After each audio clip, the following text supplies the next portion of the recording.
All right, y'all, welcome back to Combat Arms channel. Okay, so today is Canada Day, so happy Canada Day to all of my Canadians out there. So today we're doing a special reaction for that. Now, it's not necessarily centered around Canada Day specifically, it's kind of just about Canada. So today we are checking out American cops versus Canadian cops. Now, this is from Infographics. We saw their previous video about the American cops versus the British cops. So it'll be kind of cool to see how all three of them compare just based off of what we learned in the previous video. But yeah, if you guys are cops and you can sort of debunk some of the stuff that's in this video, feel free to do that down in the comment section because I might try and correct something and I might say something that's incorrect. But if you guys know something that's a little bit more accurate, feel free to do it down below. But yeah, I'm excited to get into this video. Should be a good one. Infographics says some pretty good stuff anyway, so let's get into it. The USA has long been called the land of opportunity, but there are many people these days that will tell you the American dream has for a long time been less of a reality. Canada, on the other, is often depicted as an easier place to have an existence. It's a country with far less of a divide. I thought we were still doing pretty good. You'll still find it on best quality of life lists somewhere in the top 10. At the same time, the USA makes headlines for such things as having worryingly high crime rates for a developed nation, incredibly high incarceration rates, and a healthcare system that might bankrupt its own citizens. We might be being harsh here, and we certainly aren't saying Canada is a utopia. Alright, so you want to be a cop. Yeah, so from my understanding, it seems like Canada is very similar to the US, except they're kind of like a little bit more squared away and more well-rounded. Or kind of just like US, but not as extreme with a lot of things. So I don't know. I've never been to Canada. I don't really know many Canadians, and I've never really went into that sort of discussion. And I'm not even sure what the population differences look like either. So that might play a part in it. I mean, we both have pretty massive landmass.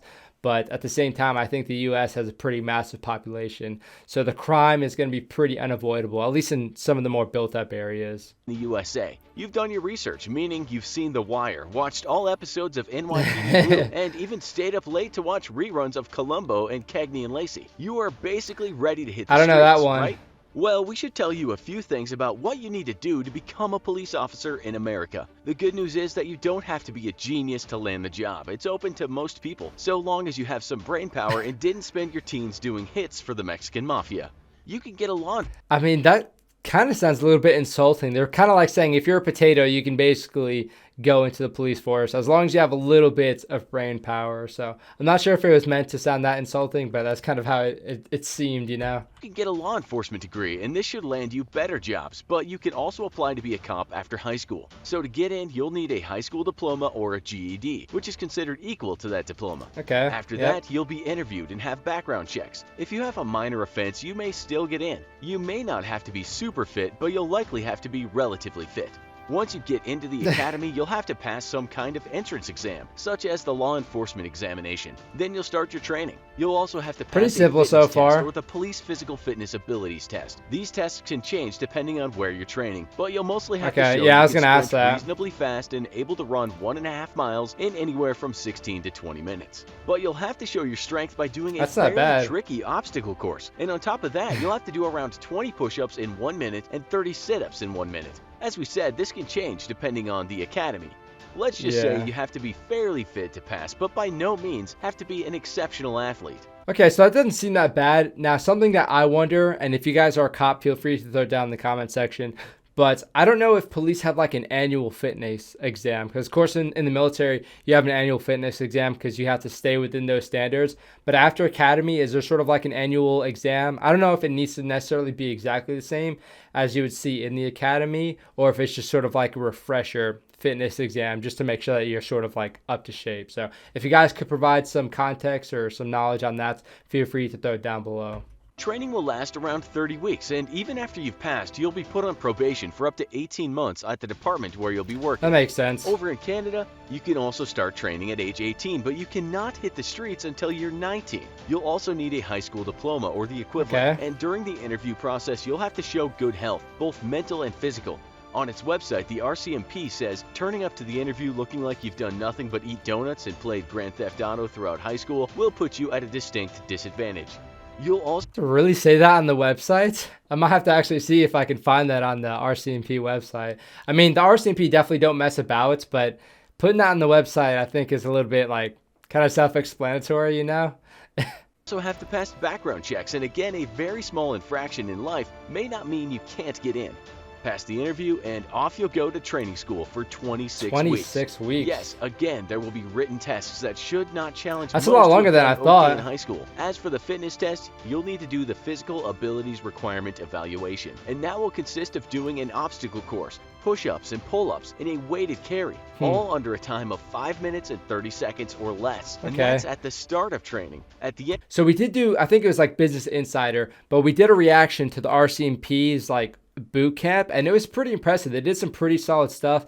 The fitness training seemed, you know, pretty decent. It didn't seem like too complicated, but it was definitely something that I didn't expect to see out of a normal police force. And I'm not sure how the U.S. compares to the RCMP or the Royal Canadian Mounted Police. I don't know if it actually said that in here, but I don't know how they compare. I imagine it's going to be pretty different wherever you are in the U.S., like different standards based off of the specific police agency. And you'll have to be able to do that same test in less than 4 minutes. So now you're in the force. But that's kind of cool. Like? You have to build up. First of all, how much are you being paid? The amount fluctuates across the USA, but PayScale in 2017 said the average was $44,000 a year for the first 0 to 5 years as a rookie cop. Other sites tell us the starting salary for most cops is closer to $30,000. And it will increase by the year. That might go up. That seems really low, between but your 5th and your 10th year, but it depends on how well you do. Where you are matters a lot, with sources telling us that the average wage for cops in California is considerably more than double the average for cops in Mississippi. As for Canada, you could...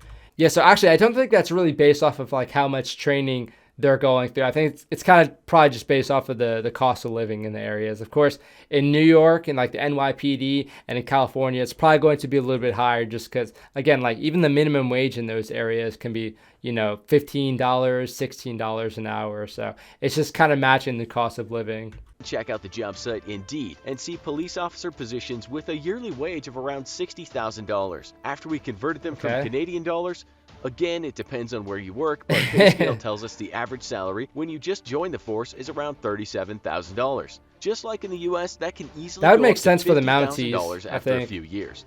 It seems the wages for U.S. cops and Canadian cops are not dramatically different, but which country would be better to work in? We're told that a big difference in policing is the fact that Canada has a federal criminal code, while in the U.S. things change from state to state. This means in Canada, training and procedures are the same all over, which can make life easier.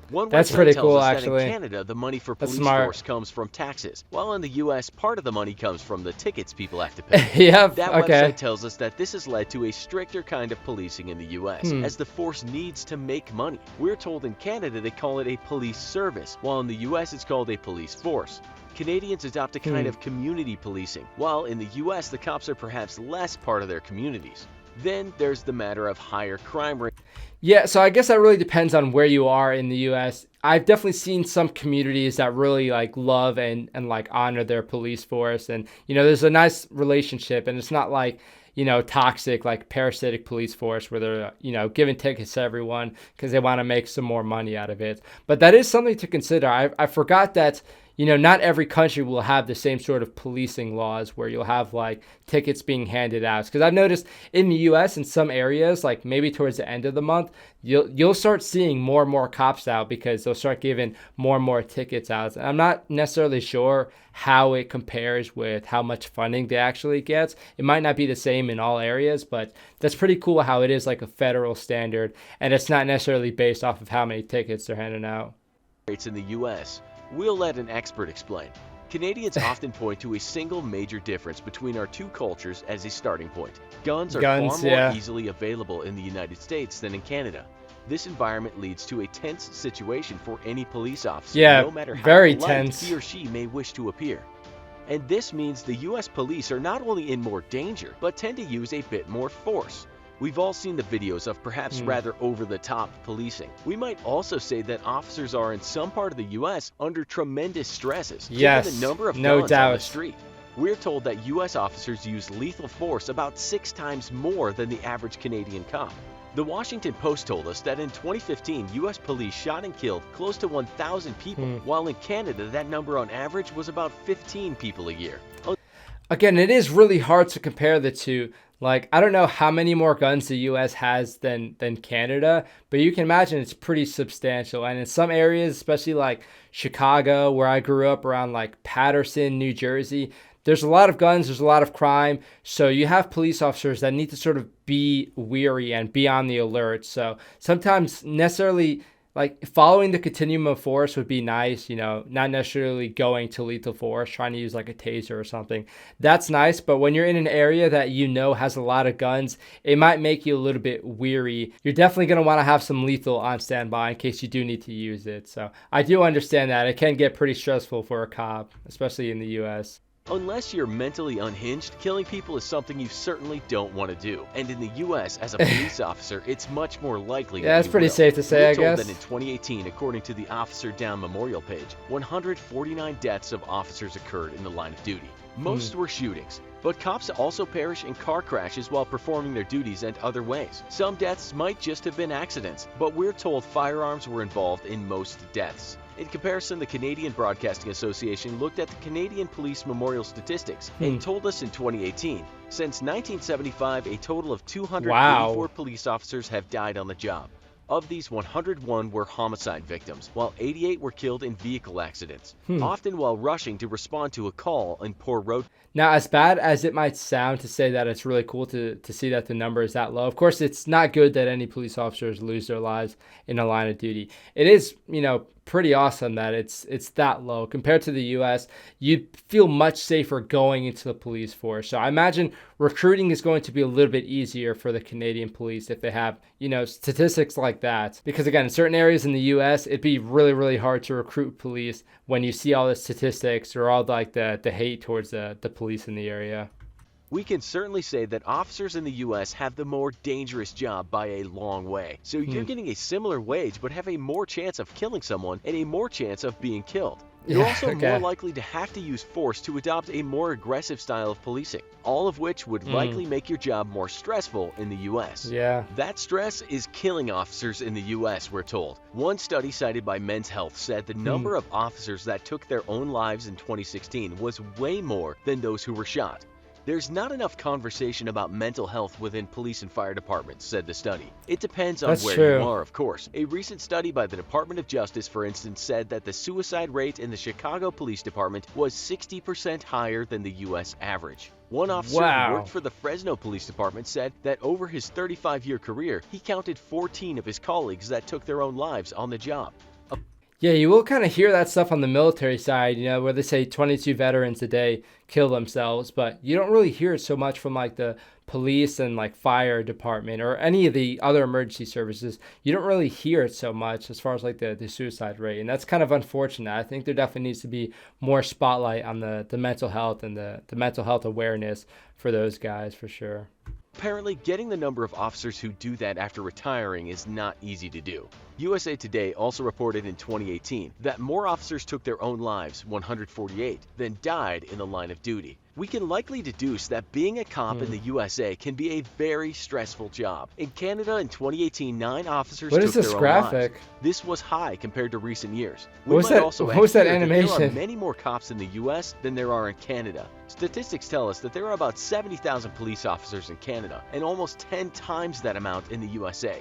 Other stats tell us the USA 70,000? has considerably more officers per capita than Canada, but Canada has a lot less crime.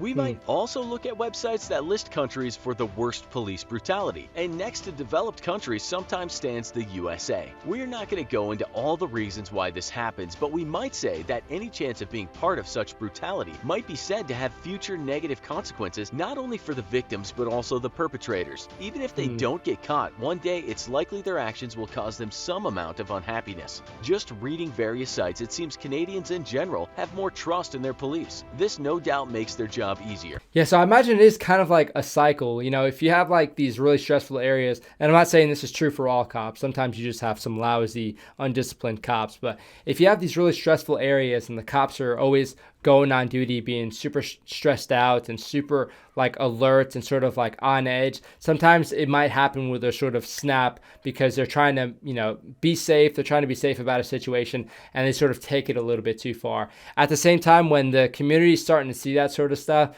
the trust in the police is definitely going to go down. So it's kind of like a cycle that you're probably going to see. Psychology Today tells us this of U.S. policing. Recent polls suggest that the majority of Americans do not feel that the police are adequately held accountable for their actions, treat racial groups equally, or use the right amount of force. In conclusion, with Canadian police being liked more by those they serve, the fact that they have less chance of being killed, the fact that they deal with less crime and likely suffer less trauma, and the fact that their wages are not too different than their counterparts in the U.S., we'd say being a cop in Canada is better. Did you find this video interesting? Check out our other video where we compare American cops to British cops. And as usual, if you enjoyed this video, don't forget. So I think this video did a good job of like being pretty unbiased, which is always good to see. But at the same time, it wasn't like with the US versus British cops, it seemed a little bit more of like comparing the wages and stuff. But I think this video does a better job of sort of exploring the mentalities behind the police and also the communities and how they regard the police. So I know it's kind of cool. They did it in a really tasteful way. So really good to see. But yeah, it is a very interesting video. I don't really know. It's kind of a hard thing to discuss. Again, in certain areas, things are going to be very, very stressful for the police. The community is not necessarily going to trust them because sometimes they might take the force a little bit too far. But at the same time, you do have a lot of good cops that sort of get a bad rep because you have some crappy cops making, you know, headlines and whatnot for doing something stupid. So it is very hard in the U.S. I would say it's definitely nicer to be a cop, or it'd probably be nicer to be a cop in Canada. But the stuff that American cops go through is it's pretty impressive to see how resilient they can be and see people still signing up to be a part of that police force. Now, so far what I've seen, if I was to be a police force or be a part of a police force anywhere, it'd probably be the Canadian Mounties, just because, again, there's sort of like more independence in that they need to be responsible for all these areas where you're not going to have a whole lot of cops. You know, there might be like maybe like 2 Mounties for a specific area just because the population there is so low. So you do need to be a little bit more independent. So you need more mature people to be a part of that police force. So it seems like they're definitely doing it right. So this was a very cool video. Let me know what you guys think about it down in the comment section, especially if you are a US or a Canadian cop, or if you're a cop anywhere, how these sort of compare to where you are and how things are and how you sort of police. But yeah, I hope you guys enjoyed the video. This was a very cool one to check out. Thank you guys for watching. That is it for this video. I will see you all in the next one.